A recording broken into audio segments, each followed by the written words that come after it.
A 71-year-old woman was freezing on a hospital bench at 3 a.m., 28 degrees, January. Her breath came out white. She had a thin blanket from a donation bin, shoes with holes at the toes, and nothing else. 4 floors above her, her 6-year-old granddaughter lay in the pediatric ICU connected to a ventilator. The hospital wouldn't let the grandmother inside. No ID, no insurance, no permanent address. To them, she was an unauthorized visitor. Then a doctor stepped outside at 3 a.m., saw her on that bench, and nearly called security. But he looked down at what she was holding in her arms, and everything changed. It was a notebook.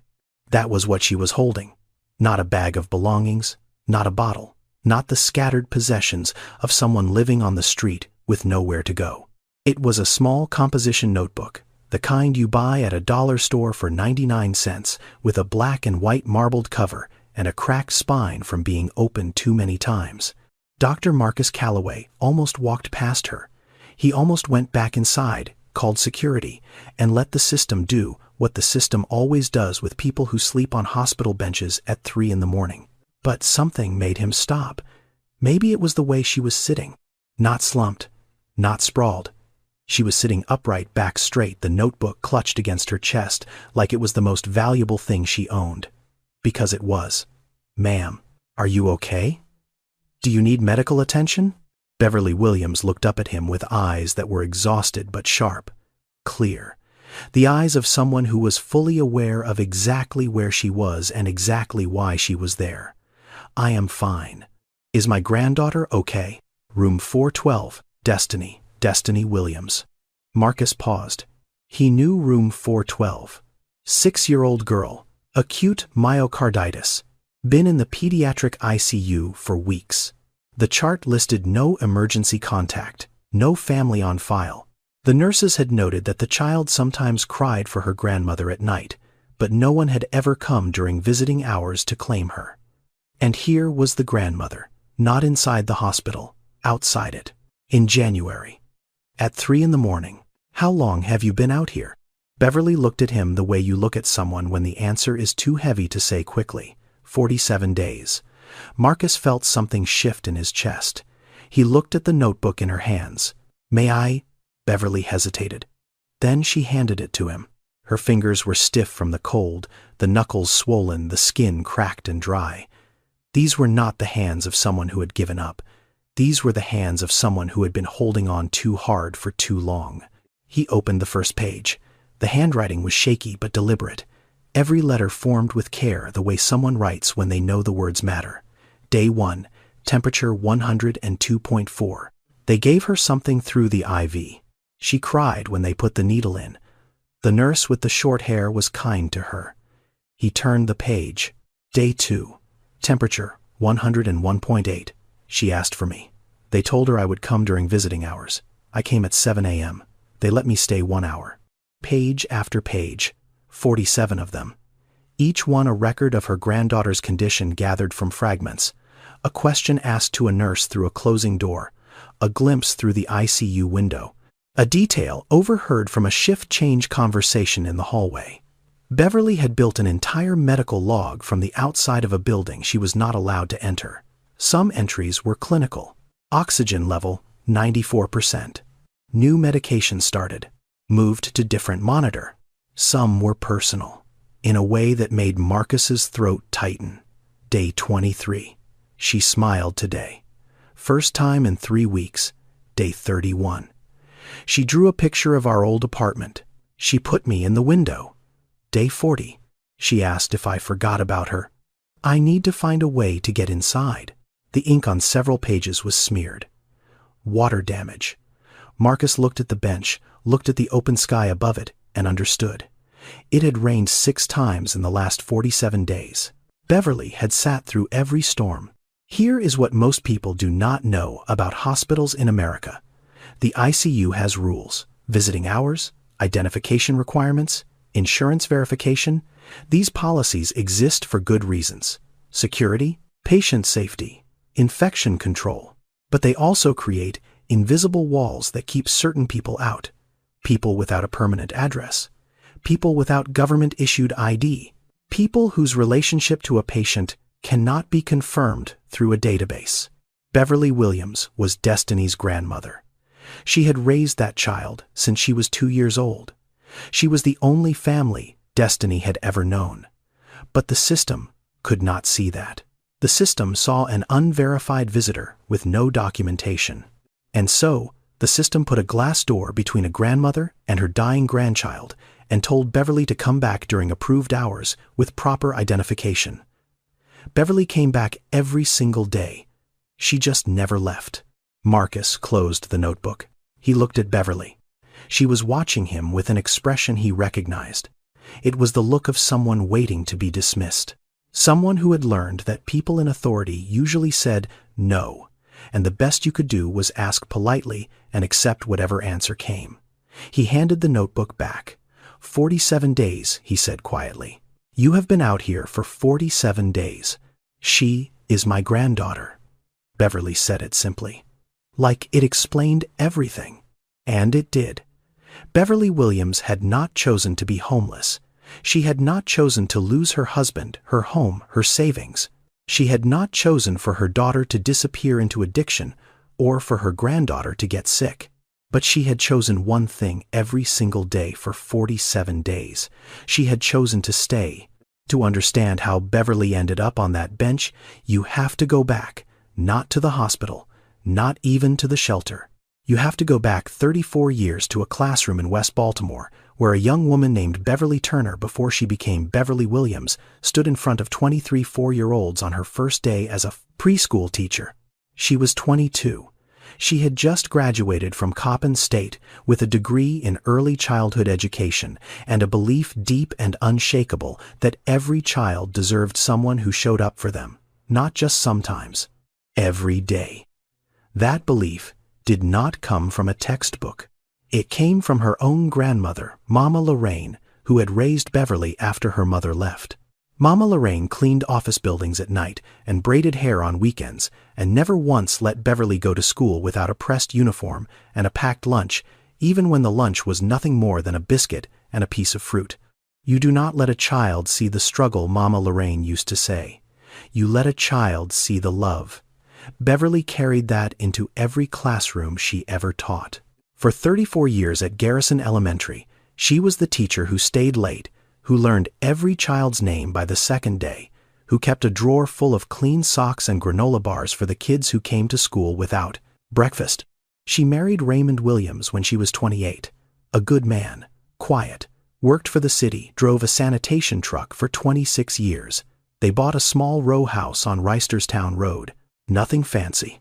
2 bedrooms, a narrow backyard, a kitchen where Beverly cooked Sunday dinner for whoever needed a plate. They had one daughter, Shanice, and Shanice broke their hearts.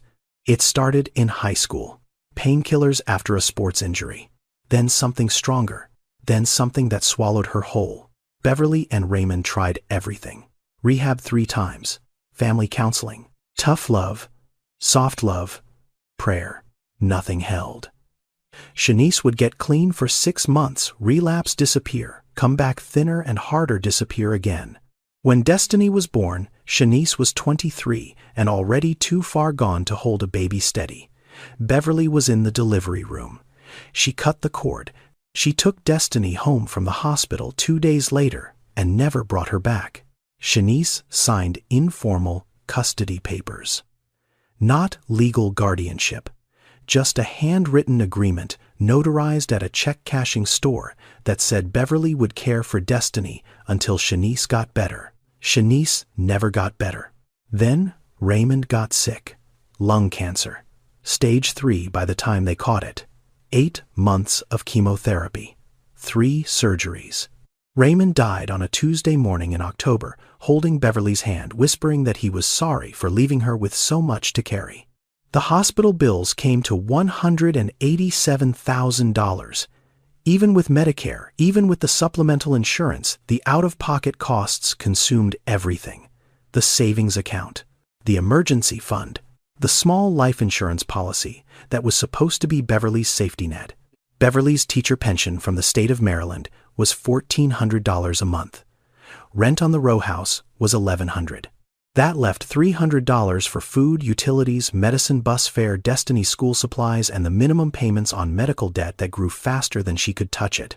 She held on for 3 years. Cut everything she could. Stopped buying meat. Stopped turning on the heat until it dropped below 40 degrees. Wore the same 3 outfits in rotation. But $1,400 cannot cover the cost of staying alive in America when the system has already decided how much your survival is worth. The eviction notice came 6 months before Destiny got sick. Beverly packed their belongings into 13 garbage bags and a rolling suitcase with a broken wheel. She and Destiny moved into her car, a 2008 Honda Civic, with 231,000 miles on it. They lived in that car for 2 months, parking in church lots, using the bathroom at the public library, washing up in gas station sinks. When the car broke down and she could not afford to fix it, they went to a shelter. The shelter gave them a bed for 90 days. Then, the 90 days ran out, and the waiting list for permanent housing was 14 months long, and Beverly was running out of places to go. But through all of it, every single day she made sure of one thing. Destiny's hair was braided. Her clothes were clean. Her homework was done. She carried a box of crayons everywhere she went because Destiny loved to draw, and Beverly believed that a child who could still draw was a child who still had hope. A social worker once asked Beverly why she did not put Destiny into foster care. "Just temporarily," the woman said. "Just until you get back on your feet." Beverly looked at her with 34 years of teaching in her eyes and said the words she would carry for the rest of her life. A child does not need to know she is poor. She just needs to know she is loved. Destiny Williams was 6 years old, and she liked 3 things more than anything in the world: drawing, butterflies, and her grandmother. She had her grandmother's wide smile and her mother's sharp cheekbones and a laugh that sounded too big for her small body. She was the kind of child who talked to strangers in grocery stores, who named every stray cat she saw, who asked questions that no adult could answer, like where does the sky stop and why do people cry when they are happy. She did not know she was homeless. Beverly had made sure of that. To Destiny, they were on an adventure. The shelter was a hotel. The car had been a camping trip. The backpack with all her clothes in it was just what you carried when you were an explorer. Beverly had turned poverty into a game so her granddaughter would never feel the weight of it. But the body does not play games, and Destiny's body had been trying to tell them something for weeks before anyone noticed. It started with tiredness. Destiny, who never sat still, who ran circles around the shelter common room until the other residents complained, suddenly wanted to sit down after walking half a block. Beverly noticed. She always noticed. But she told herself it was the stress, the disruption, the fact that the child had been sleeping in too many different beds in too many different places. Then came the shortness of breath. Destiny would climb the shelter stairs and stop on the landing, hands on her knees, panting, her lips tinged with a blue-gray color that Beverly had never seen before. Then the fall. They were in the shelter's common room on a Thursday afternoon. Destiny was coloring at a table. She stood up to show Beverly. Her drawing took 2 steps and collapsed, just dropped, like someone had pulled the ground out from under her. Her breathing was rapid and shallow. Her skin was gray. Her small hands were ice cold. Beverly did not scream. She did not panic. She dropped to the floor, put Destiny's head in her lap, and called 911 with the calm voice of a woman who had spent 34 years being the adult in the room when everyone else fell apart. The ambulance arrived in 11 minutes. They took Destiny to Manhattan Children's Hospital, sirens cutting through the afternoon traffic, and Beverly sat in the back holding her granddaughter's hand, whispering the same thing over and over. "Grandma is here. Grandma is right here. You are going to be just fine." At the hospital, everything moved fast. Too fast. Destiny was wheeled into the emergency department. Doctors surrounded her. Words Beverly did not fully understand flew back and forth. Acute myocarditis, ventricular dysfunction, ejection fraction critically low. What Beverly understood was this: her granddaughter's heart was inflamed. It was not pumping blood the way it should. The virus Destiny had caught 3 weeks ago, the one Beverly thought was just a cold, had attacked the muscle of her heart. And now that heart was failing. Destiny was moved to the pediatric ICU, room 412. They connected her to a ventilator, a heart monitor, an IV drip. Machines beeped. Lines ran from her small body to screens that showed numbers Beverly could not read, but watched anyway as if staring hard enough might keep them in a safe range. Myocarditis in children is rare but real. It can follow an ordinary viral infection, a common cold, a stomach bug. The virus settles into the heart muscle, triggers inflammation, and in severe cases, the heart swells so much it can no longer pump effectively. Most children recover with medication and time. Some need mechanical support. A few need new hearts entirely. Destiny was somewhere between the second and third category, and the doctors would not know which way it would go for weeks. Beverly followed the gurney through the ICU doors. She was right behind it, close enough to touch the railing of Destiny's bed, close enough to hear Destiny whimpering through the oxygen mask. Then a hand stopped her. "Ma'am, I need to see your identification and insurance information." Beverly reached into her bag. She had Destiny's Medicaid card. The child had been enrolled through the emergency program at the shelter. But when the registration clerk asked for Beverly's own ID, her own address, her own proof of legal relationship to the patient, Beverly had nothing the system could verify. No current government ID. Her old Maryland license had expired 2 years ago. No permanent address. No formal guardianship papers. Just a crumpled notarized note from a daughter who had not been seen in 18 months. The clerk typed something into the computer, made a phone call, then looked up at Beverly with an expression that was not unkind, but was very, very firm. "I am sorry, ma'am. Until we can verify your relationship to the patient, we can only allow supervised visits during regular visiting hours. 7 a.m. to 8 a.m. and 5 p.m. to 6 p.m. 2 hours a day, out of 24. That was what the system had decided Beverly deserved. She could hear Destiny through the glass, small, frightened, calling out the only word that mattered. "Grandma, Grandma, where are you?" Beverly stood on the other side of the ICU door. She pressed her palm flat against the glass, and through that glass she could see Destiny in the bed, small and tangled in wires, reaching her hand out toward the door. Their palms were inches apart, separated by a 1/4 inch of hospital glass, one hand old and weathered, the other barely bigger than a playing card. That glass door became Beverly's entire world, and for the next 47 days, she never left the other side of it. Beverly's days had a rhythm. Not the rhythm of someone living, the rhythm of someone waiting. She woke at 5 every morning on that bench, same bench. Third one from the main entrance, the one partially covered by the awning so the rain only hit her legs instead of her whole body.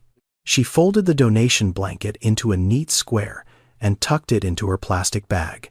Then she smoothed her coat, fixed her hair with a comb she kept in her pocket, and walked 4 blocks to the subway station on Lexington Avenue, not to ride the train, to use the bathroom. She washed her face in the sink, changed her shirt from the plastic bag, brushed her teeth with a travel toothbrush she had gotten from the shelter. Months ago, the bristles worn flat, but still usable. She looked at herself in that scratched metal mirror and made sure she looked like someone who belonged somewhere. Because Beverly Williams refused to look like what she was. She did not want pity. She did not want attention.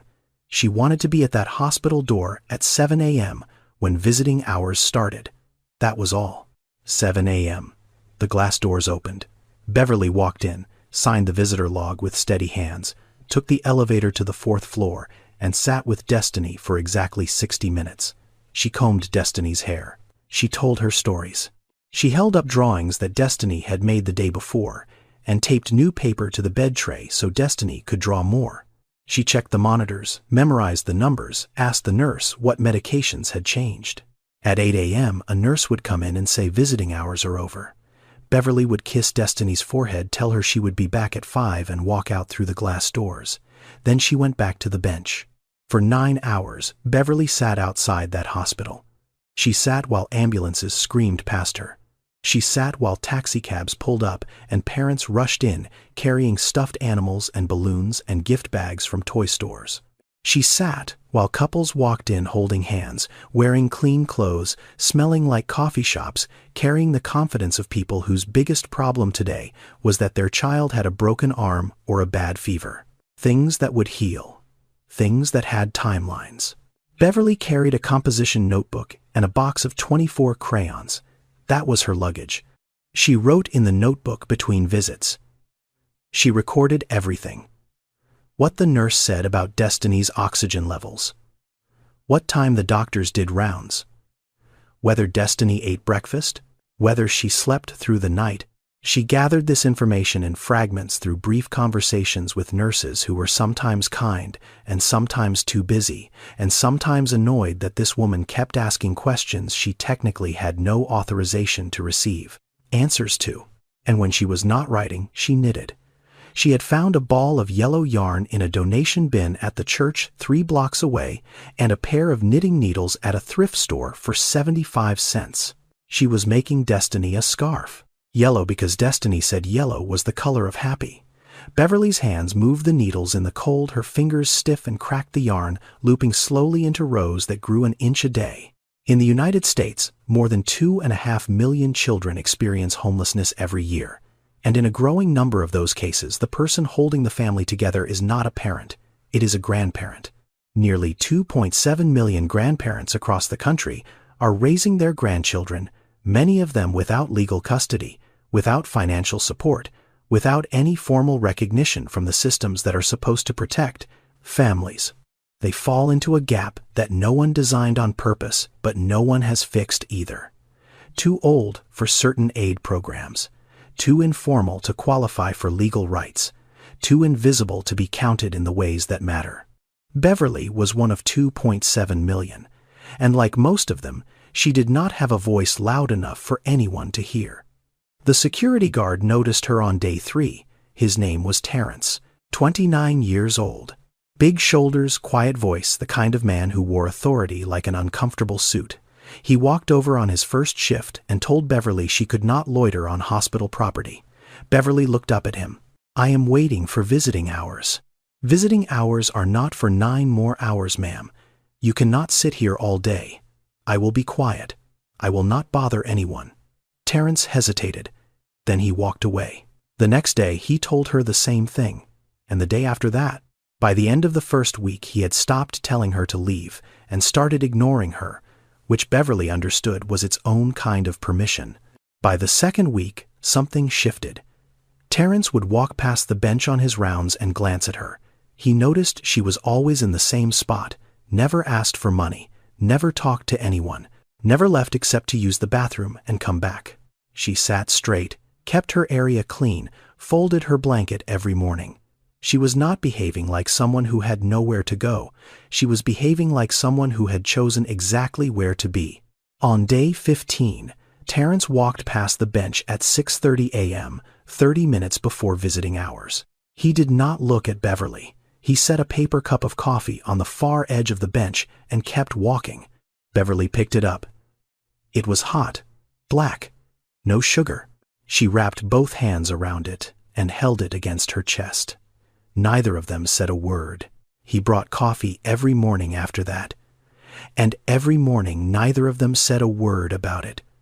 Some kindness does not need a conversation. It just needs a cup and the willingness to see someone who the rest of the world has decided not to look at. Now, to understand what happened next, you need to understand the man who found Beverly at 3 a.m. Because Dr. Marcus Calloway did not stop at that bench by accident. He stopped because something in that image broke through the wall he had been building around himself for years. Marcus Calloway was 38 years old. Pediatric ICU attending at Manhattan Children's Hospital, board certified, published, respected by his colleagues. The kind of doctor whose name appeared on the top of patient satisfaction surveys and at the bottom of research papers. On paper, he was everything a doctor should be. In reality, he was falling apart. He had not slept more than 4 hours a night in 3 months. His marriage was held together by logistics, not love. His wife, a corporate attorney, had stopped asking him when he was coming home because the answer was always later. They communicated through text messages about grocery lists and who was picking up their daughter from daycare. They slept in the same bed, but might as well have been in different buildings. Marcus did not become a doctor because he wanted to. He became a doctor because he promised. He grew up on the south side of Chicago, in a neighborhood where the sirens were so constant they became background noise like crickets in the country. His mother had been an addict, crack cocaine. She left when Marcus was 4. Just gone one morning, the door opened, the apartment cold, a box of cereal spilled on the kitchen floor. Marcus remembered the cereal more than he remembered her face. His grandmother raised him, Ruth Calloway. Everyone in the neighborhood called her Miss Ruth. She worked 2 jobs.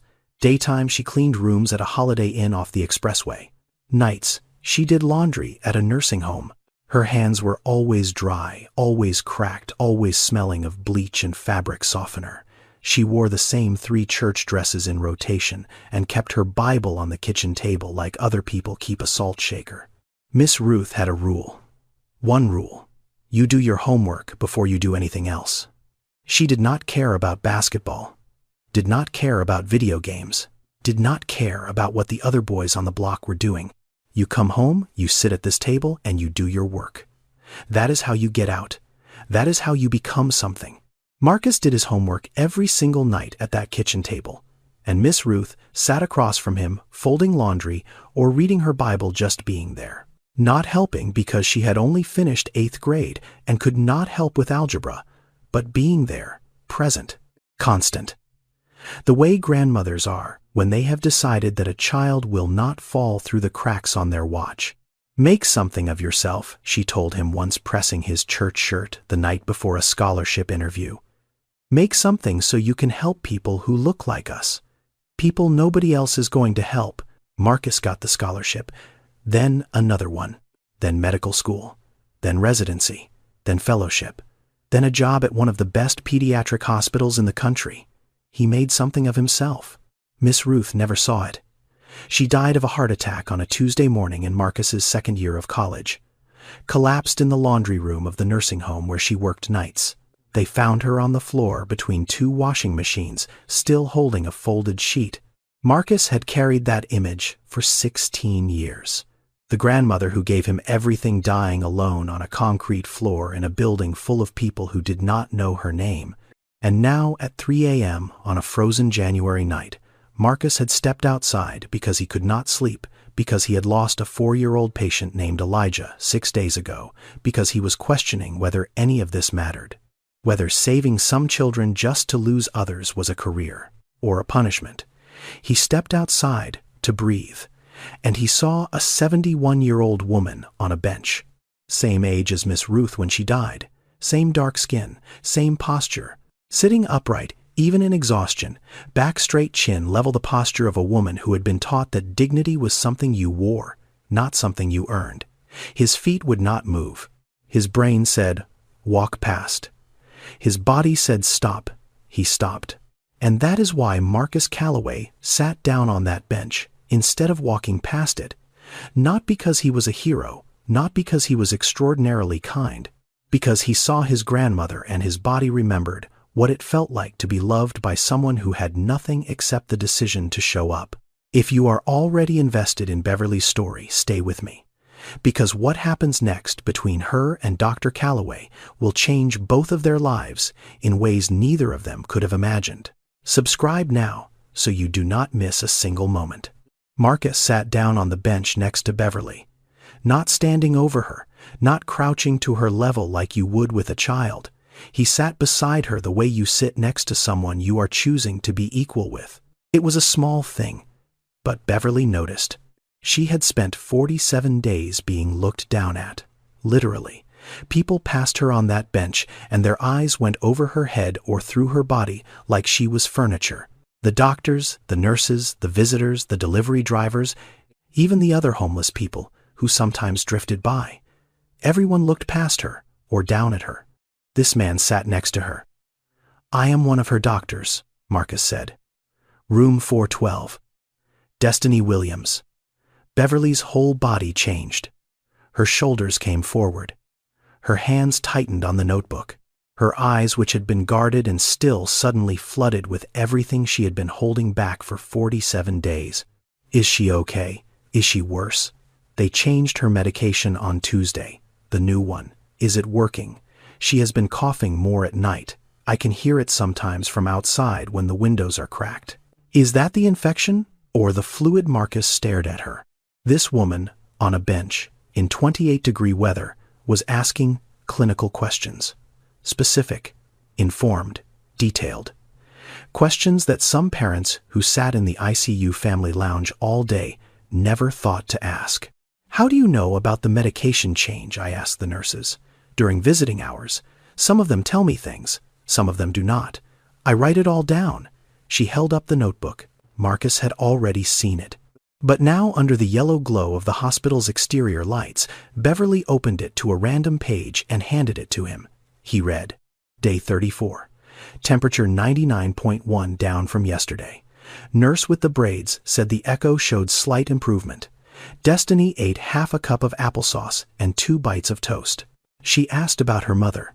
I told her Mama is getting better. I do not know if that is true, but she does not need to carry that right now. She drew a picture of a butterfly with orange wings. I taped it to the window so she could see it from her bed. Marcus turned the page. Day 38. Oxygen dropped to 92 during the night. They increased the flow. She was scared. The nurse told me this morning that Destiny cried for an hour at 2 a.m. and would not let anyone touch her. She only wanted her grandmother. They could not reach me because I am not in the system. I was outside, 20 feet away. I could not get to her. Marcus closed the notebook. He did not close it because he was done reading. He closed it because his hands were shaking and he did not want Beverly to see. He had read thousands of medical charts. He had written hundreds of progress notes. Clinical, efficient, precise, patient-tolerating feeds, vitals stable, plan to wean ventilator support. But he had never read anything like this notebook.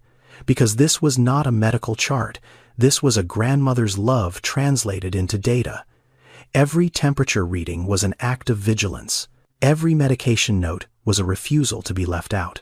Every small detail, the applesauce, the butterfly drawing, the crying at 2 a.m., was proof that someone on the other side of a glass door was paying closer attention than anyone inside it. You have been out here for 47 days, Marcus said. His voice was quiet in a way that had nothing to do with volume. She is all I have, Beverly said. And I am all she has. Marcus looked at the hospital. 4 stories up behind a window he could not see from this angle, a 6-year-old girl was sleeping alone in a room full of machines, and her grandmother was sitting right here. My grandmother raised me too, Marcus said. Beverly looked at him, really looked at him. For the first time in 47 days, someone was not talking to her like a problem. Someone was talking to her like a person. What was her name? Ruth. Miss Ruth.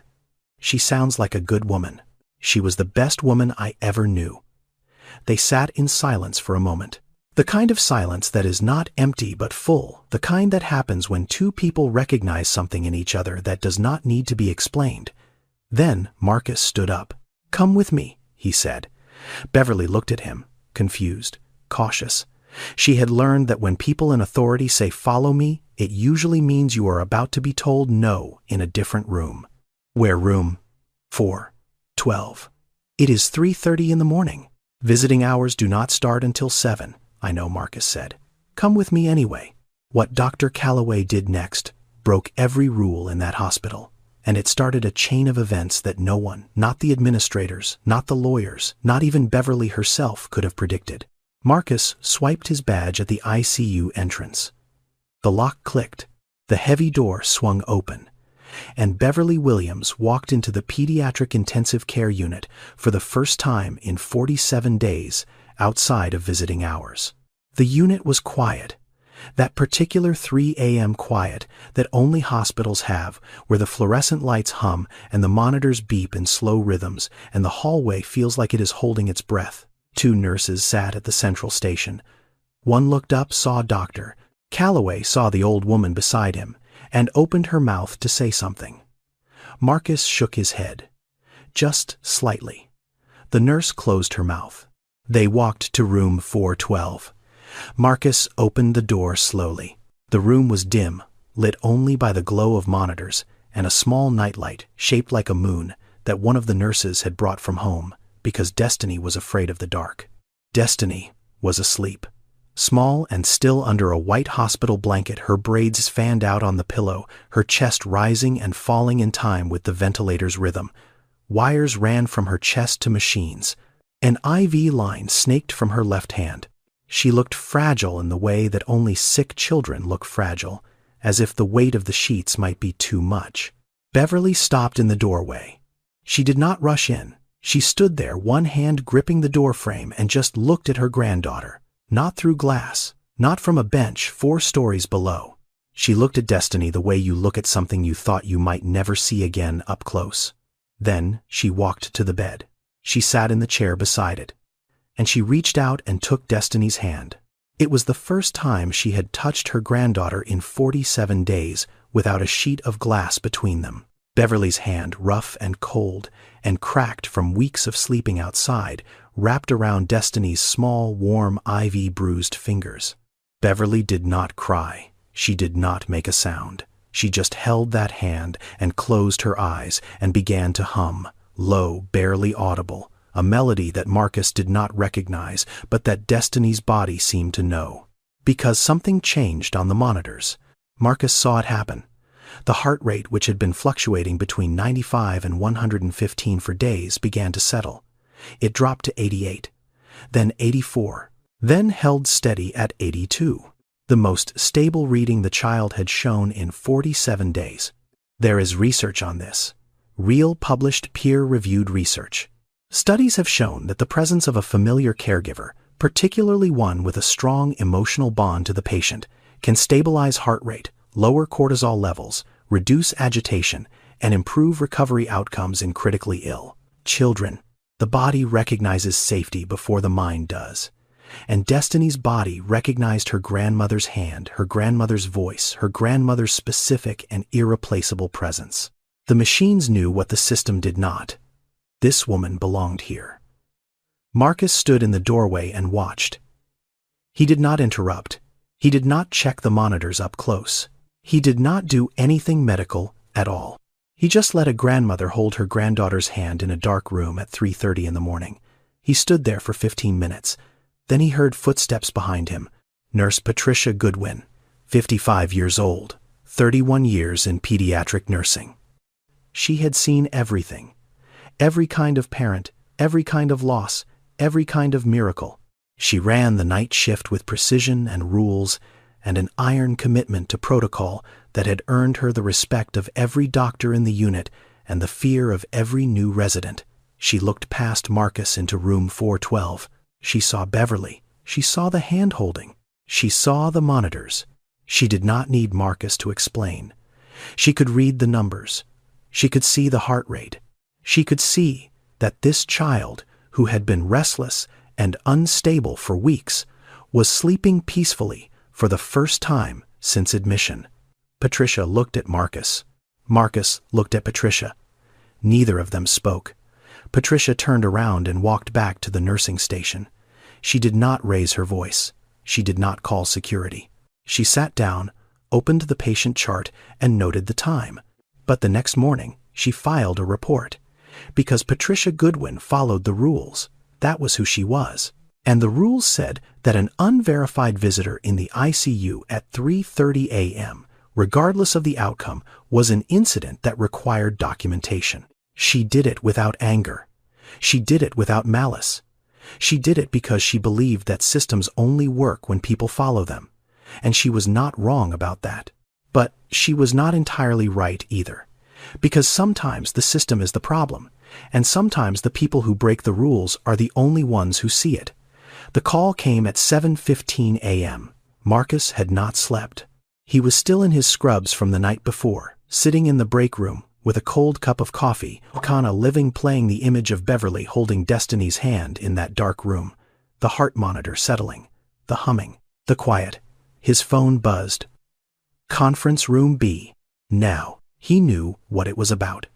He had known since Patricia walked away from that doorway without a word.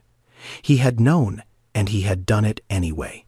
The conference room was small and windowless. 3 people were already seated when Marcus walked in. Richard Davenport, the hospital administrator, 58 years old, gray suit, reading glasses, perched on his nose, the kind of man who had spent his career making sure institutions ran smoothly and lawsuits did not happen. Karen Mitchell, head of legal, younger, sharper, a yellow legal pad already covered in notes. And Dr. Adais Okonkwo, chief of pediatrics, 62 years old, silver-haired, sitting at the far end of the table with her hands folded and her expression unreadable. Dr. Calloway Davenport began. At approximately 3:30 this morning, you used your employee badge to grant access to the pediatric ICU to an individual who is not listed as an authorized visitor, family member, or legal guardian of any patient on this floor. Is that correct? Yes, Marcus said. Karen leaned forward. The individual in question is Beverly Williams. She has no verified legal relationship to the patient in room 412. No current government-issued identification. No permanent address. She is, for all legal purposes, an unverified stranger. She is that child's grandmother, Marcus said. She has been raising her for 6 years. We have no documentation confirming that, Karen said. She has 47 days of documentation confirming that. Davenport removed his glasses and set them on the table. Dr. Calloway, you brought an unverified individual into a pediatric intensive care unit. At 3:30 in the morning, without authorization, without security clearance, without informing the charge nurse. Do you understand the liability implications? I understand that a 6-year-old girl has been in that unit for 47 days without a single family visit outside of 2 restricted hours, Marcus said. I understand that her grandmother has been sleeping on a bench outside this hospital in January because our system will not let her through the door. And I understand that last night, when that woman held her granddaughter's hand for the first time in 47 days, that child's cardiac function improved more in 1 hour than it has in 3 weeks of our protocols. That is not a medical justification for a security breach, Karen said. It is a medical observation, Marcus replied. The room was quiet for a moment. Davenport looked at Karen. Karen looked at her legal pad. Neither of them looked at Dr. Okonkwo, who had not said a single word since Marcus walked in. There is a growing body of research, and this is not opinion, but peer-reviewed evidence published in journals that every doctor in this room has read, showing that family presence in pediatric ICUs improves outcomes. Lower rates of delirium, reduced length of stay, better cardiac stability, fewer complications. Hospitals across the country are moving toward open visitation models in their pediatric units because the data is clear. Keeping families out does not protect patients. It harms them. Marcus knew this.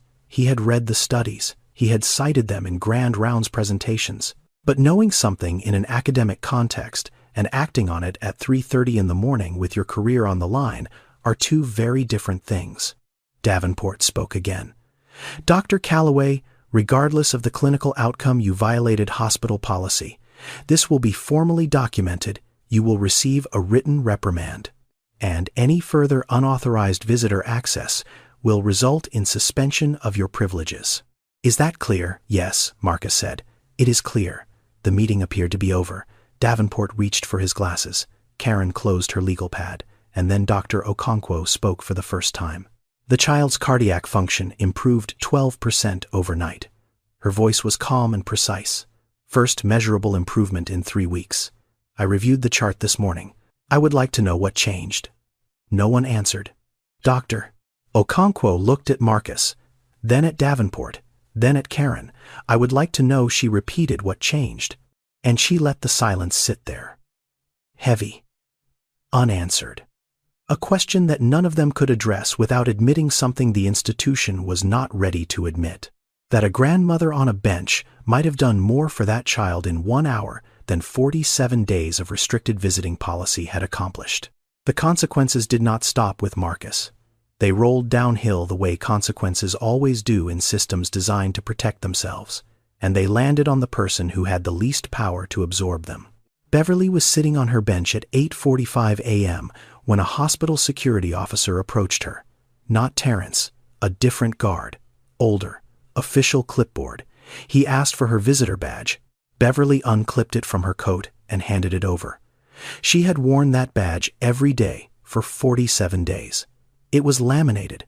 It had her photo on it taken the first day at the registration desk, her face tired but composed. It said, "Visitor and restricted and escort required." It was not much, but it was the only proof she had that the system acknowledged she existed in relation to Destiny at all. The guard took the badge and told Beverly that her visitor privileges had been suspended pending an administrative review. She was not to enter the hospital until further notice. Beverly sat very still. "When can I see my granddaughter?" "That will be determined by the administration, ma'am." He walked away. Beverly watched him go. She did not call after him. She did not argue. She had learned a long time ago that arguing with people holding clipboards never changed the answer. It just made them write something down about you. 3 days later, the letter came. It was addressed to Beverly Williams' care of Manhattan Children's Hospital, which was the only address anyone had for her. A nurse who had grown fond of Beverly brought it outside and handed it to her quietly. The letter was from the New York City Department of Human Services. It was printed on official letterhead, dense with legal language, paragraphs that ran long and used words Beverly recognized individually, but not in the combinations they were arranged in. Adjudication, petition, custodial determination, welfare assessment. But she understood enough. She understood the phrase removal of custody. She understood the phrase foster care placement. She understood the phrase in the best interest of the child. DHS had opened a case. Someone somewhere in the chain of reports that followed the incident had flagged the situation. A 6-year-old child in a pediatric ICU. Primary caregiver is homeless. No legal guardianship. No stable housing. No income documentation. The system had done what systems do. It had identified a problem and activated a process. The process was designed to protect children. Beverly understood that. She did not blame the system for existing. She blamed it for not seeing what was right in front of it. Beverly sat on the bench. She held the letter in her left hand and the notebook in her right. The notebook with 47 pages of proof that she had not missed a single day. That she knew her granddaughter's temperature, her medications, her moods, her fears, her favorite color, the name of the nurse who sang to her at night. 47 pages that said, "I was here, I was, paying attention, I never left." The letter said none of that mattered without the right paperwork. Beverly folded the letter carefully. She put it in the inside pocket of her coat, the same pocket where she kept Destiny's spare hair ties and a small photograph of the two of them at a church picnic the summer before Destiny, on Beverly's lap, both of them laughing at something the camera did not capture. She did not cry. She had not cried in 47 days, and she was not going to start now. Crying was a luxury for people who had time to fall apart. Beverly did not have time. She had a granddaughter 4 floors above her who was sick and scared and alone, and now the state was considering taking that child away and putting her with strangers. Beverly looked at the notebook. She pressed her hand flat against its cover, the way she pressed her hand against the glass door of the ICU. "A child does not need to know she is poor," she said quietly. To no one, to herself, to Mama Lorraine, to the cold January air. She just needs to know she is loved. Beverly had survived poverty, grief addiction in her family, and homelessness. But nothing had prepared her for the possibility of losing the only person who still called her grandma. And she was about to fight back in a way that nobody expected from a 71-year-old woman sleeping on a bench. Marcus found out about the DHS letter on the same day Beverly received it. Patricia told him, not out of kindness, not exactly, but because Patricia was the kind of nurse who believed that doctors should know when their decisions had consequences beyond the operating room. "You should know," Patricia said, standing in the doorway of the call room where Marcus was pretending to review charts. "They are looking at taking the child. Foster care." Marcus set down his tablet. "What?" DHS opened a case. "The grandmother has no legal guardianship, no housing, no income verification. They are considering placement." Marcus felt something cold settle in his stomach. He had brought Beverly into that room. because it was the right thing to do. He had not considered that doing the right thing could trigger a chain of events that might separate Beverly and Destiny permanently. He thought about calling a lawyer. Then he realized he did not know any family law attorneys. He thought about calling the hospital social worker. Then he realized the hospital social worker was probably the one who had filed the report that triggered the DHS review in the first place. Then he thought about legal aid. The Legal Aid Society of New York City has existed for over 140 years.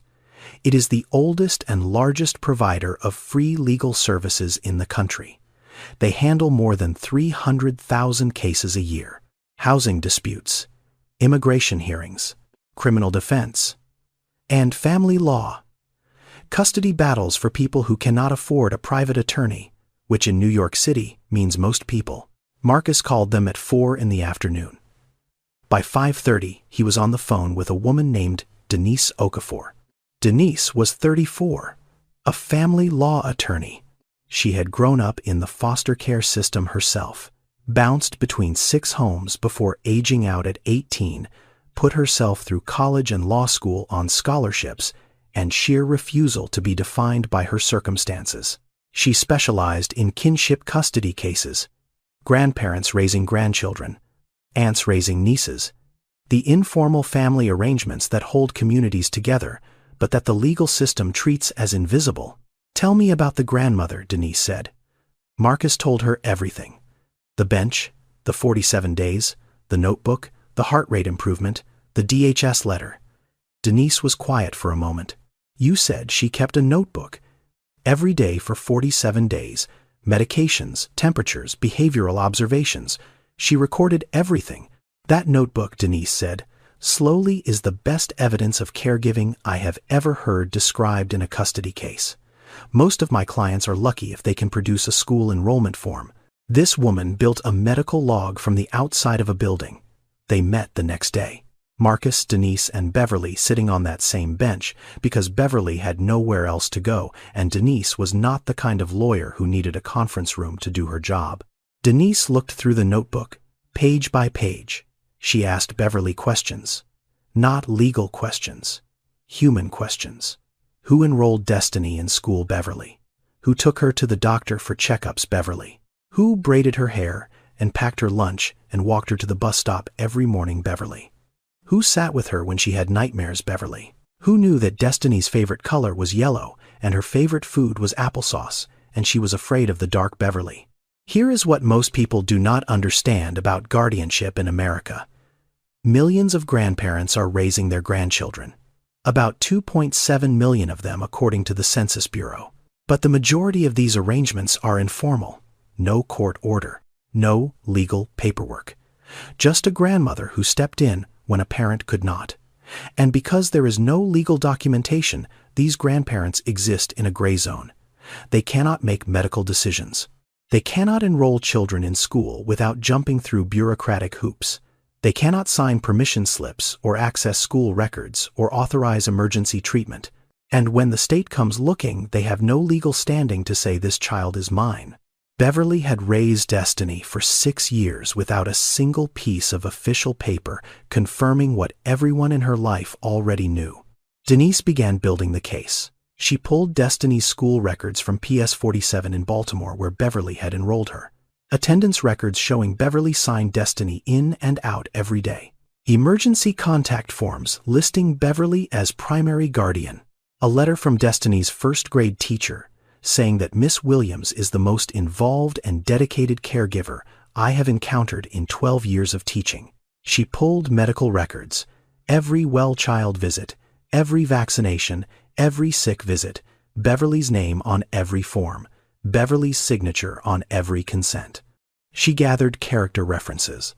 Destiny's Sunday school teacher, the pastor at Mount Zion Baptist Church where Beverly volunteered in the food pantry. 2 neighbors from the shelter who wrote letters saying Beverly was the most devoted grandmother they had ever seen.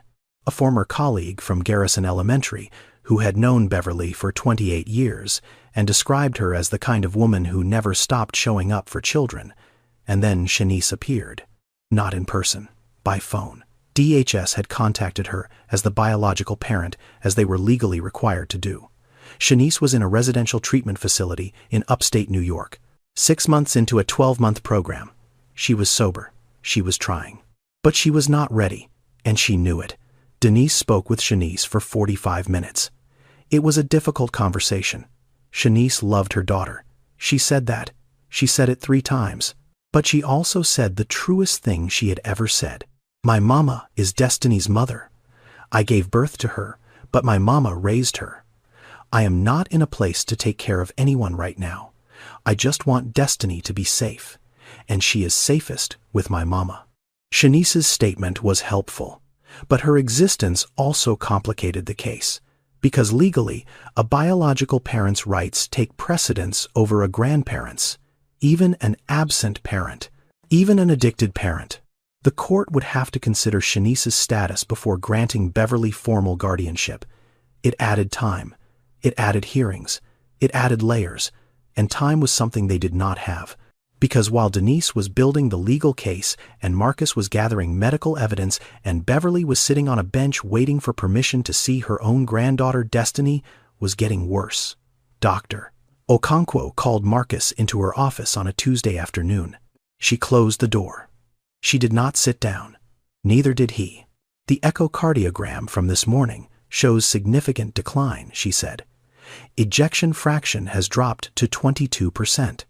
We are running out of options with medication alone. Marcus felt his chest tighten. 22%. A healthy heart pumps at 55 to 70%. 22 meant the heart was barely functioning. What are you recommending? Ventricular assist device. Temporary mechanical support. We give the heart time to rest and recover. If it responds, we can wean her off the device. If it does not, she goes on the transplant list. A VAD, a ventricular assist device, a machine that essentially takes over the pumping function of the heart while the damaged muscle tries to heal. In children, the procedure carries risk: bleeding, infection, stroke. But in Destiny's case, the risk of not doing it was worse, when Marcus asked. Within 48 hours. Sooner, if she declines further. But there is a problem. Marcus already knew the problem. We need informed consent from a legal guardian. Beverly is not legally recognized yet, and Shanice is in treatment upstate. Can we reach Shanice by phone? We tried. The facility has restrictions on outgoing communication. Her counselor says she may be available Thursday, but Thursday might be too late. This is where the law and medicine collide in the ugliest possible way. A child is dying. A procedure exists that could save her.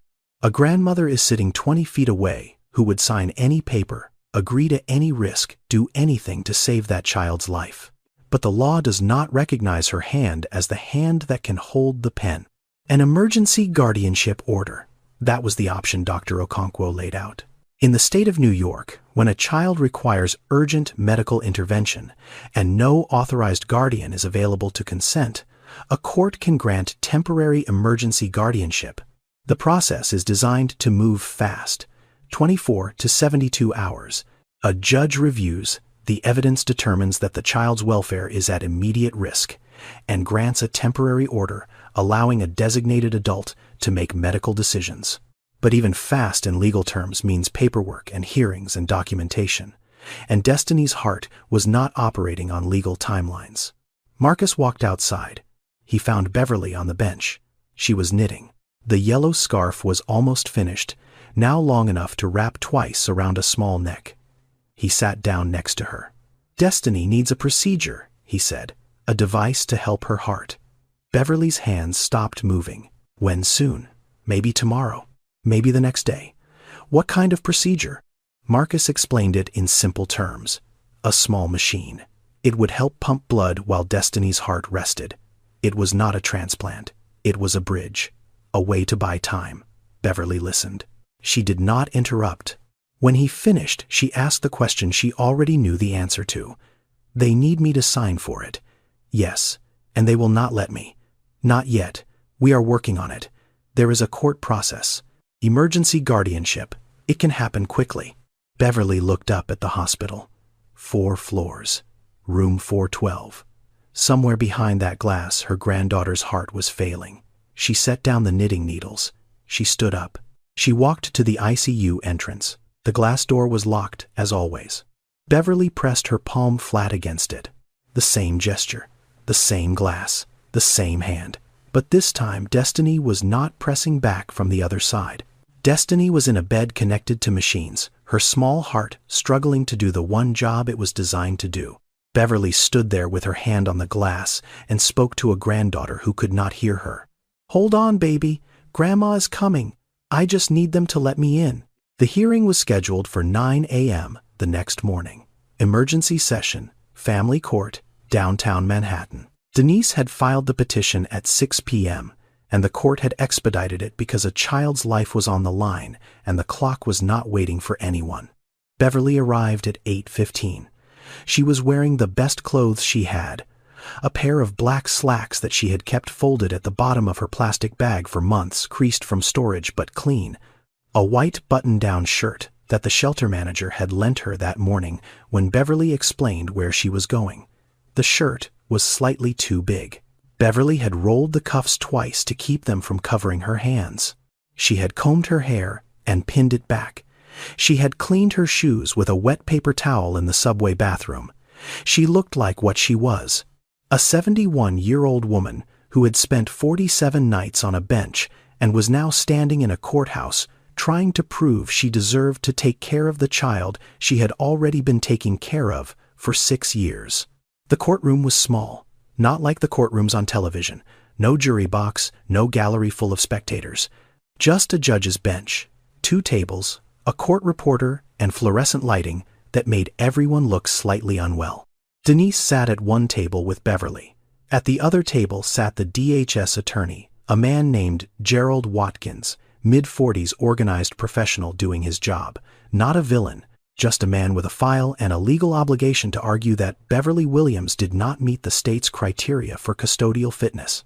Judge Vivian Harper entered.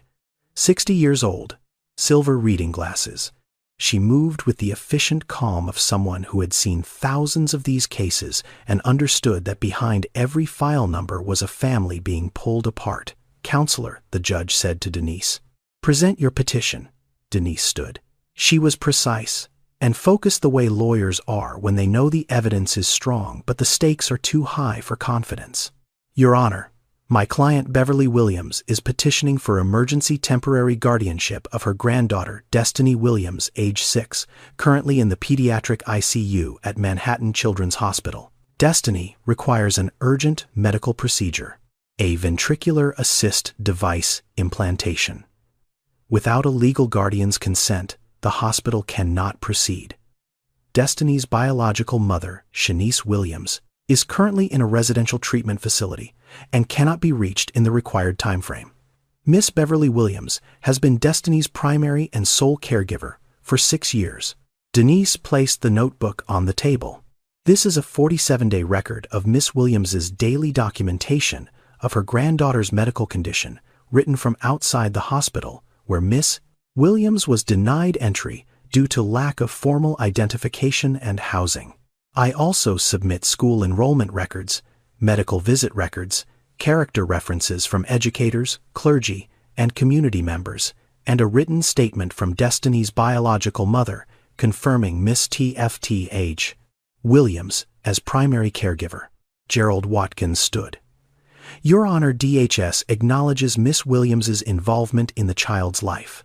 However, the petitioner is currently without stable housing, without verifiable income, and without any prior legal recognition of guardianship. The department's concern is whether the petitioner can provide adequate long-term care given her current circumstances." Denise responded, "Your Honor, we are not asking for permanent custody today. We are asking for emergency temporary guardianship so that this grandmother can authorize a procedure that may save her granddaughter's life. The question before this court is not whether Miss Williams has a house. It is whether she has been this child's parent in every meaningful sense of the word." Judge Harper looked at the notebook. She picked it up. She opened it to the first page and began reading. The courtroom went quiet. Not the uncomfortable silence of waiting, the heavy silence of something being weighed. Beverly watched the judge turn the pages. Page after page, 47 of them. Each one written in Beverly's shaking hand. Each one a day she showed up when the system told her she did not belong. The judge paused on a page. She read it again. Then she looked up. "Miss Williams, would you like to address the court?" Denise leaned toward Beverly and whispered that she did not have to speak, that the evidence was strong, that sometimes it was better to let the paperwork talk. Beverly stood up anyway. She did not have a speech. She did not have notes. She had her hands folded in front of her, and her voice, which was steady, in the way that only comes from having nothing left to lose except the one thing that matters. "Your Honor, I do not have a house. I do not have a car. I do not have insurance. But I have 47 days of sitting outside that hospital because I could not leave her alone in there. I have 6 years of making sure she ate before I ate, slept before I slept, smiled before I worried about anything else. I do not know the legal words for what I am to that child, but Destiny knows. She calls me Grandma, and Grandma never leaves." She paused, not for effect, because she was trying not to let her voice break. "My granddaughter is upstairs in that hospital right now, and her heart is giving out, and the doctors need someone to say, 'Yes, go ahead, save her.' I am that someone. I have always been that someone. I am just asking you to let me be that someone on paper too." Beverly sat down. Judge Harper removed her glasses. She set them on the bench. She looked at Beverly for a long moment. Then she looked at the notebook one more time. "This court grants emergency temporary guardianship of Destiny Williams to Beverly Williams, ineffective immediately. Miss Williams is authorized to make medical decisions on behalf of the minor child. A full custody hearing will be scheduled within 30 days. She paused. "Miss Williams, get to that hospital." Beverly did not shout. She did not cry. She did not collapse into relief the way people do in movies. She looked at the judge and said 2 words, "Thank you." Then she turned to Denise and asked the only question that mattered. "Can I go to her now? She does not like being alone at night." They gave Beverly the consent form in a small room on the 4th floor. Marcus was there. Dr. Okonkwo was there. A surgical nurse stood by with a clipboard ready to move the moment the signature was on the page. Beverly sat at the table. The form was 2 pages long, printed in small type, full of words like ventricular anticoagulation thromboembolism, words that described what could go wrong, words that belonged to a world Beverly had never been trained to navigate. But at the bottom of the 2nd page, there was a line, and next to that line it said guardian signature. Beverly picked up the pen. Her hand was trembling, not from fear, from the weight of what that signature meant. For 47 days she had been no one. Unverified, unauthorized, a woman on a bench. And now with one stroke of a pen she was Destiny's legal protector, the person the system finally recognized as the person Destiny had always known her to be. She signed. The letters were uneven. The B leaned too far to the right. The W trailed off at the end. It was not a clean signature. Beverly pressed her lips to the paper, just for a moment. Then she looked up at Marcus. "You take care of her," she said. "And then you bring her back to me." A ventricular assist device is a mechanical pump. It does not replace the heart. It helps it. Think of it as a partner that takes over the heavy lifting while the damaged muscle rests and tries to heal. In children, the device is smaller, more delicate, implanted through surgery that requires opening the chest. The success rate in pediatric patients is roughly 60 to 70%. Good odds, but not certainties. Not when the patient is 6 years old and weighs 41 pounds, and her heart has been struggling for almost 2 months. Destiny went into surgery at 4:17 p.m. They wheeled her down the hallway on a gurney that looked enormous compared to her small body. Beverly walked beside her, holding her hand until they reached the double doors of the operating suite. "This is as far as you can go," a nurse said gently. Beverly knelt down next to the gurney. She pressed her forehead against Destiny's forehead. She whispered something that only the two of them heard. Then she stood up and let them take her granddaughter through those doors. For the first time in 47 days, Beverly was inside the hospital legally. She sat in the surgical waiting room. A real room, with chairs and a television and a coffee machine and a window that looked out onto the parking lot instead of looking up at the building from a bench below. She sat in that room the way she had sat on the bench, upright, still, hands in her lap, except now she held the notebook. The surgery lasted 6 hours. Marcus came out twice to update her, the first time 2 hours in. The device is being positioned. Everything is going as planned. The second time 4 hours in. The heart is responding well to the support. We are closing up soon. At 9:30 p.m., Terrence appeared in the doorway of the waiting room. He was off duty. He was wearing street clothes. He held a paper bag with a sandwich and a cup of coffee. He set them on the chair next to Beverly. Beverly looked at him. "I am sorry I used to chase you away," Terrence said. "I did not know." Beverly picked up the coffee, held it in both hands the way she always did. "You were doing your job," she said. "I was doing mine." Terrence nodded. He stood there for a moment. Then he turned and left without another word. At 10:41 p.m., Marcus came through the door a third time.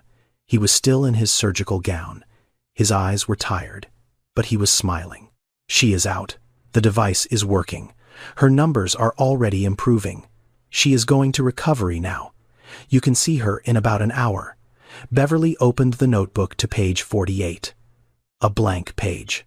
She picked up her pen, and she wrote, "Day 48. Surgery is done. They say she is going to be okay. I am inside the hospital. I am going to hold her hand tonight. She does not have to be alone anymore." She closed the notebook. She held it against her chest. And for the first time in 47 days, Beverly Williams cried. Not the quiet tears of someone holding it together. Not the polite tears of relief. These were the deep, shaking, whole-body sobs of a woman who had carried an impossible weight across an impossible distance and had finally been allowed to set it down. Destiny woke up 12 hours later. The room was quiet. Morning light came through the window. The machines beeped their steady rhythm. The ventilator had been adjusted. She was breathing more on her own now, the device in her chest, doing the work her heart could not yet do alone. Beverly was in the chair beside the bed. She had not moved. She had not slept.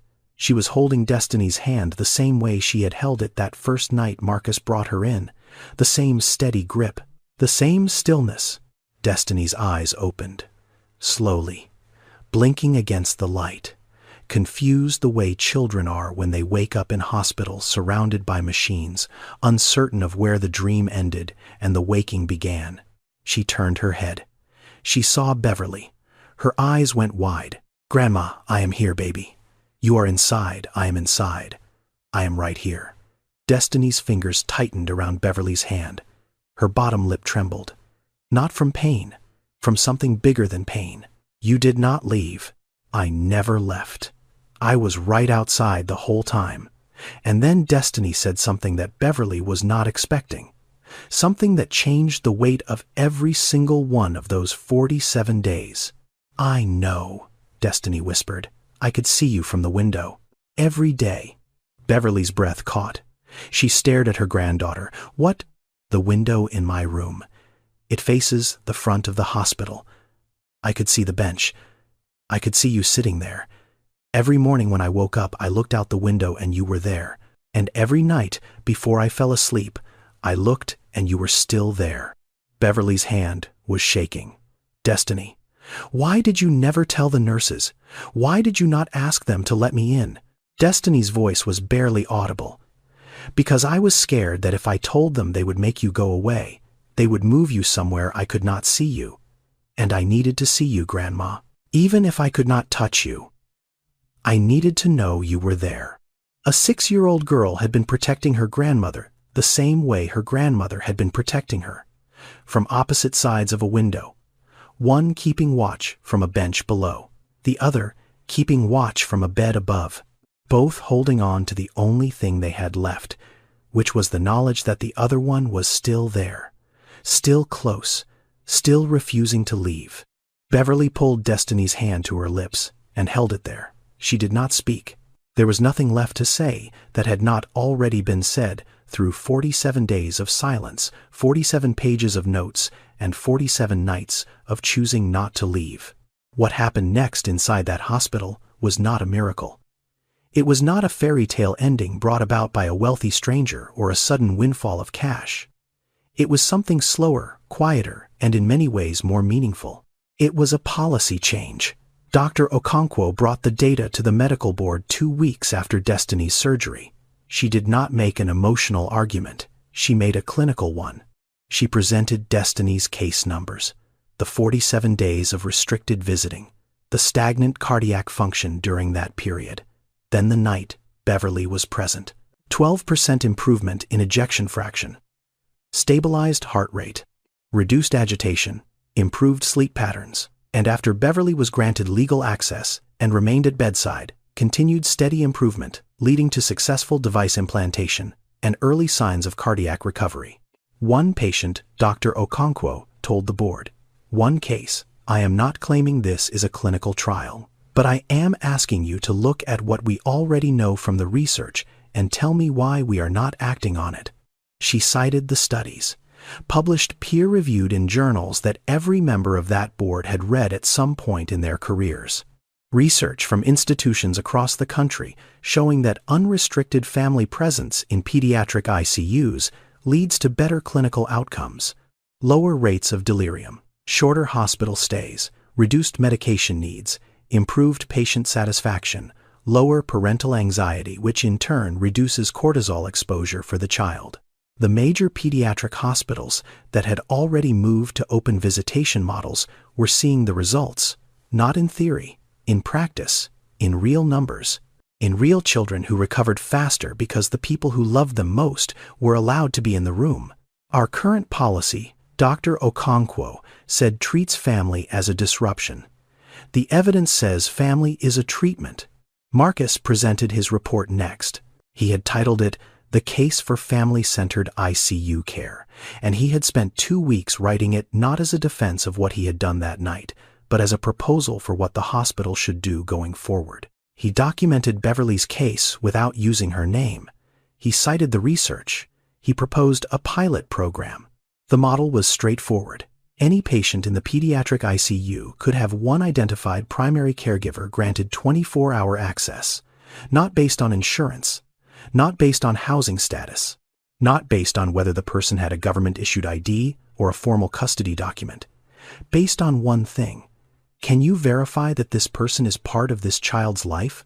The verification could come from school records, medical records, a social worker's assessment, even testimony from the patient if the child was old enough to speak. The point was to remove the barriers that kept people like Beverly on the wrong side of a glass door while their children lay alone in beds 4 stories up. The board debated. Some were supportive, some were cautious. Legal raised concerns about liability. Administration raised concerns about logistics. How do you manage infection control with around-the-clock visitors? What about security? What about the other patients? And then Nurse Patricia Goodwin stood up. Nobody had expected that. Patricia was the one who had filed the report. Patricia was the one who had followed the rules. Patricia was the embodiment of protocol, the living reminder that systems exist for a reason. "I filed that incident report," Patricia said, "and I would file it again, because rules matter. But I also stood in that doorway and watched a child's heart rate stabilize the moment her grandmother touched her hand. I have been a nurse for 31 years, and I have never seen a medication do what that woman's presence did in 15 minutes. She paused. I followed the rules. But the rules were not designed for people like Beverly Williams. And if we are not willing to change rules that harm the people they are supposed to protect, then we are not a hospital. We are just a building." The room was quiet. The board approved the pilot program 6 weeks later. Manhattan Children's Hospital became one of the first in the state to implement a caregiver access policy that did not require proof of insurance, proof of housing, or formal legal documentation. It required proof of relationship, proof that someone cared enough to show up. The medical community began to take notice. Not because of one viral story or one billionaire's donation, but because the data supported what Beverly Williams had demonstrated with nothing but a notebook and a bench. That love is not a luxury in medicine. It is an intervention.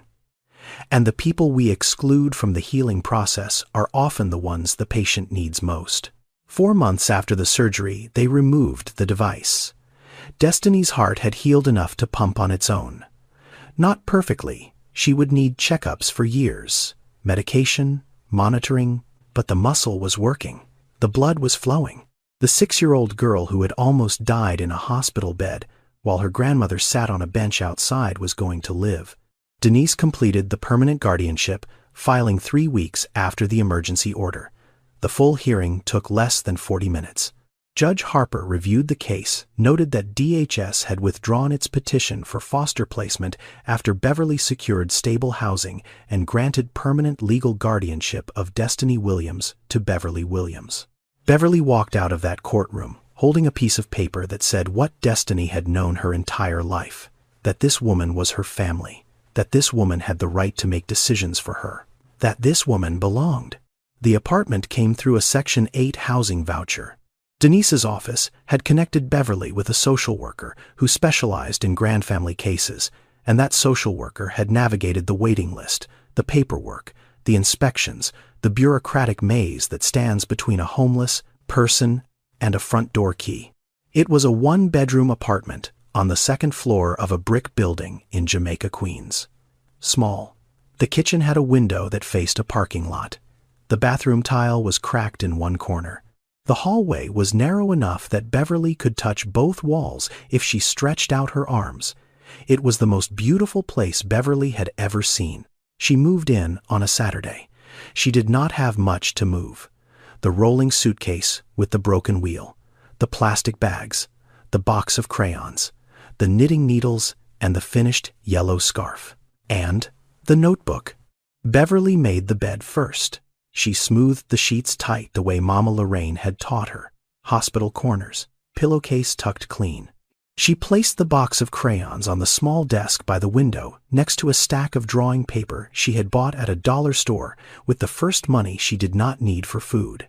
Then, she took the notebook to a framing shop 2 blocks away. She asked the man to frame it open to page 47. He looked at the page, looked at Beverly, and did not charge her. She hung it on the wall above the kitchen table. The handwriting was shaky.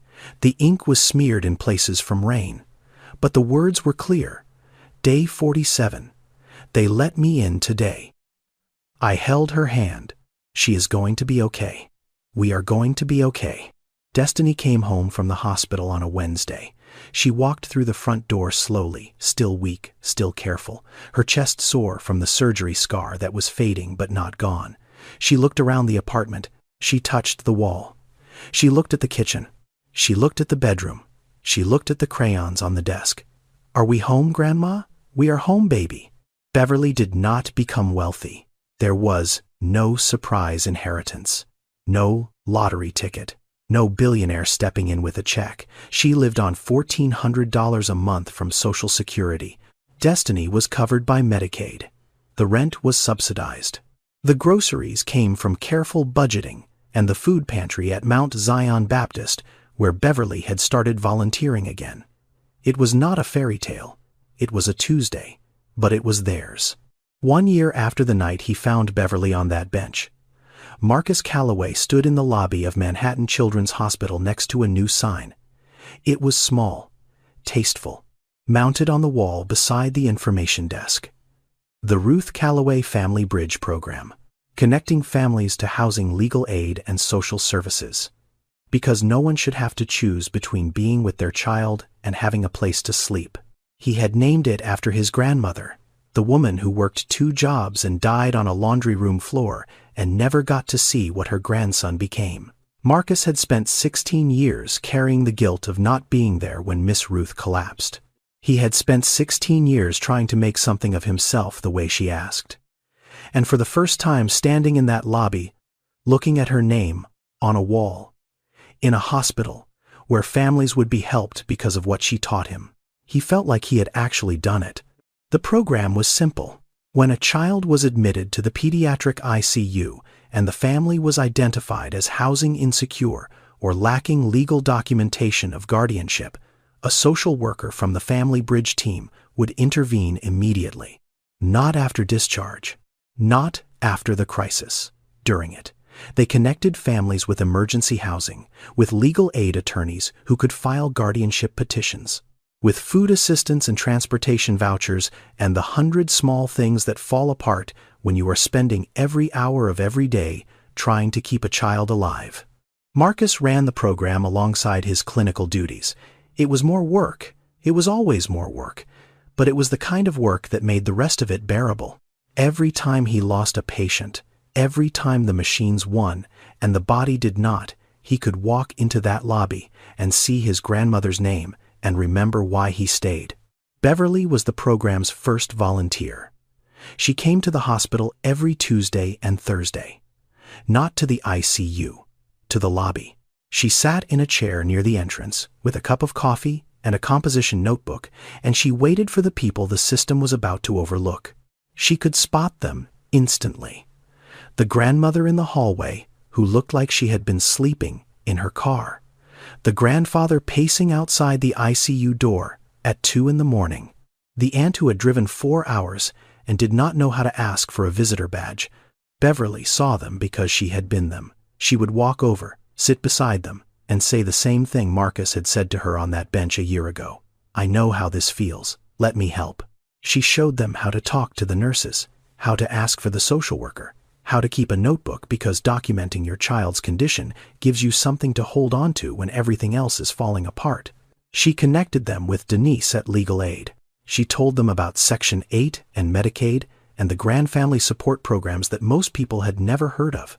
And sometimes when a grandmother was sitting outside a hospital at night because the system would not let her through the door, Beverly would sit beside her and say the words that Mama Lorraine had passed to her that she had carried through poverty and grief, and 47 nights on a bench.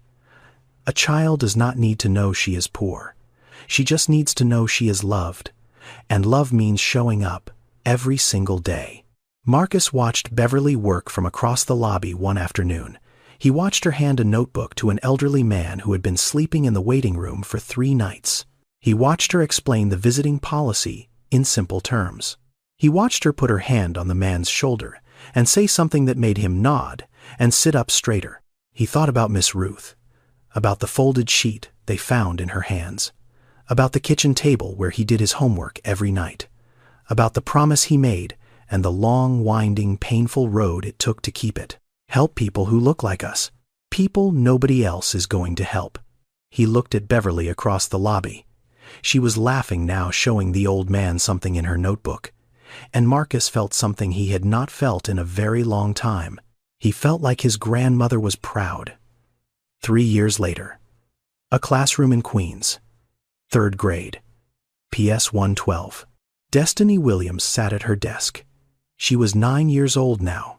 Taller. Stronger. The scar on her chest was hidden under her school uniform, but she sometimes touched it absent-mindedly, the way you touch something that reminds you of where you have been.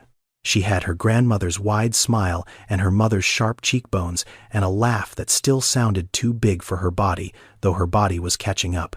The teacher had given an assignment. Write about your hero.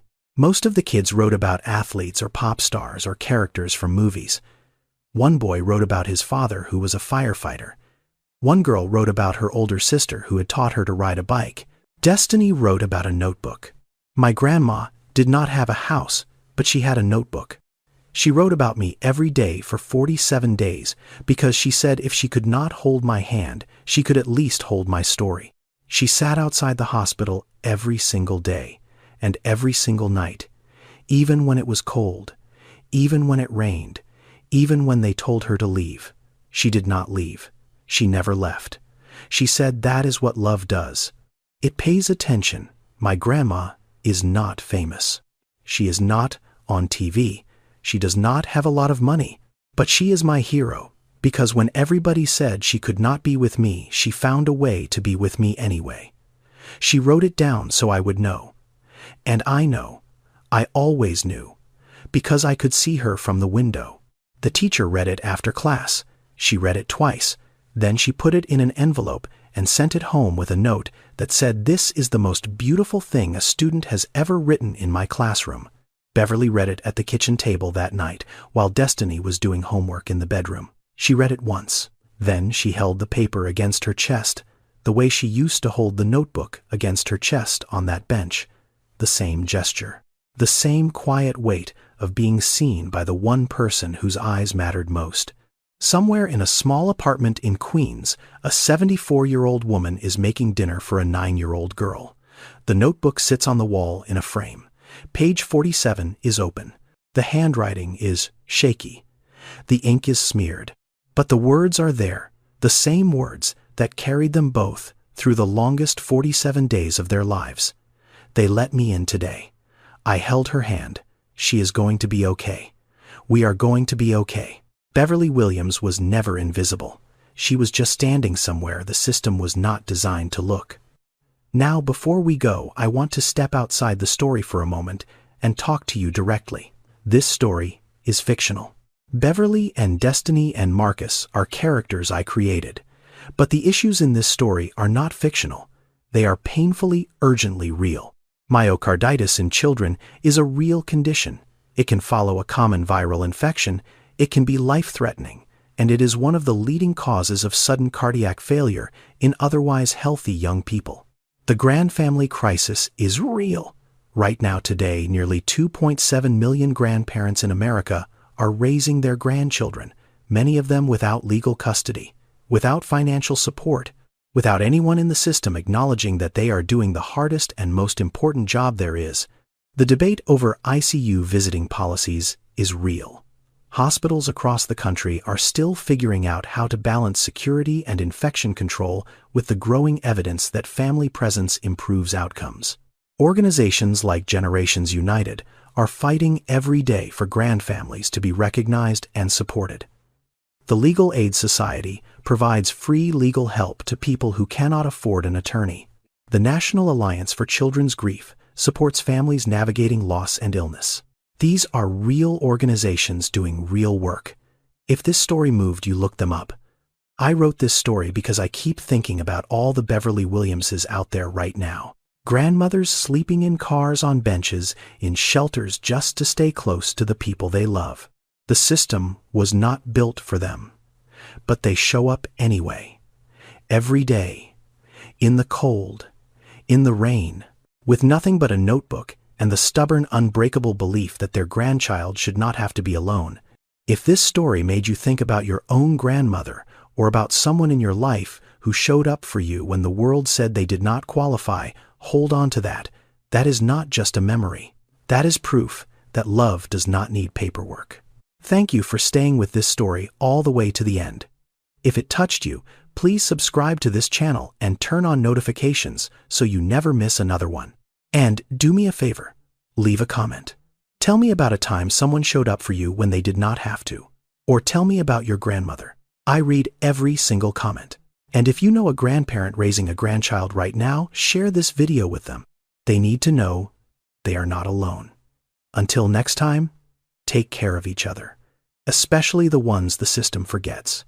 Because sometimes the most powerful thing you can do for someone is just to stay.